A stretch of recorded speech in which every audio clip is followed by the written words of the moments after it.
I never expected to write a novel about the Dreyfus affair. I made a film 3 years ago with Roman Polanski called The Ghostwriter.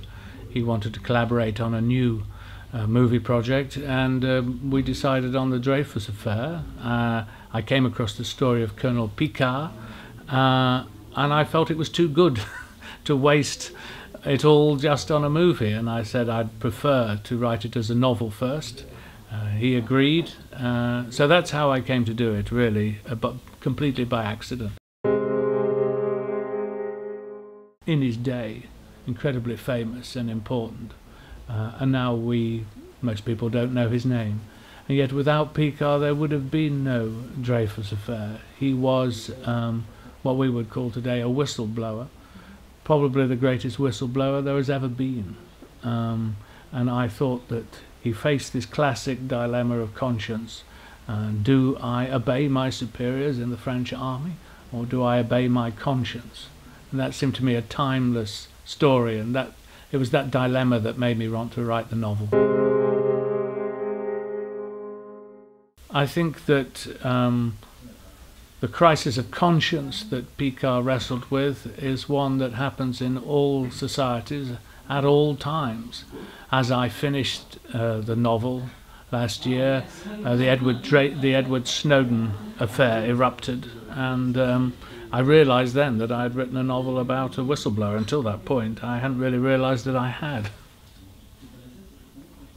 I think that the great relevance of my retelling of this story is that whenever you get a government or an intelligence agency that uses the words national security to try and close down debate, to prosecute people secretly, to use secret intelligence to convict them, keeps the press away from the process, then you almost invariably get a miscarriage of justice and often a cover-up.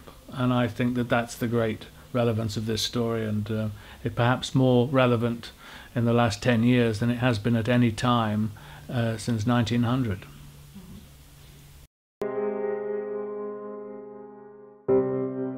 I don't know how the book will be received in France.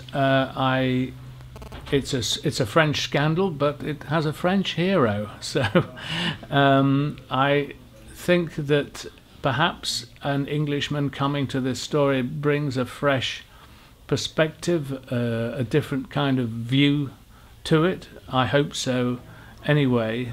I think that it's a tremendous period in French history, the whole Belle Époque and the period before the First World War, and the struggle over the rights of man, and the Zola's J'accuse, and really for me this story is the birth of the modern age. There couldn't have been a Dreyfus affair without mass circulation newspapers, photography, telephones, telegrams, railways. It's the beginning of the modern world, and I think that I hope will be of interest to French readers.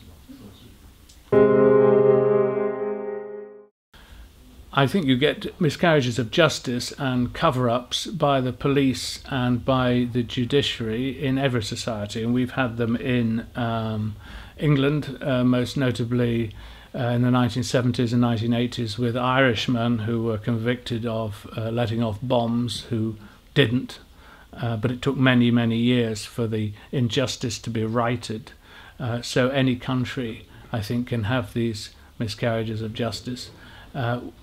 I don't think in England we've had the anti-Semitic upwave, as it were, that there was in France and in Germany, but that might be because we didn't suffer the defeat that France had in 1870 and then Germany in 1918, which led to a hunt for scapegoats and a minority to explain what had gone wrong. But if England had suffered such a defeat, we might have had the anti-Semitism as well. Achetez cet livre, I think would be my message. I wouldn't claim to speak French particularly well, but I've certainly had to learn to read it for this book, which has been a great experience, and I hope my French readers will enjoy this book and not find too many errors in it.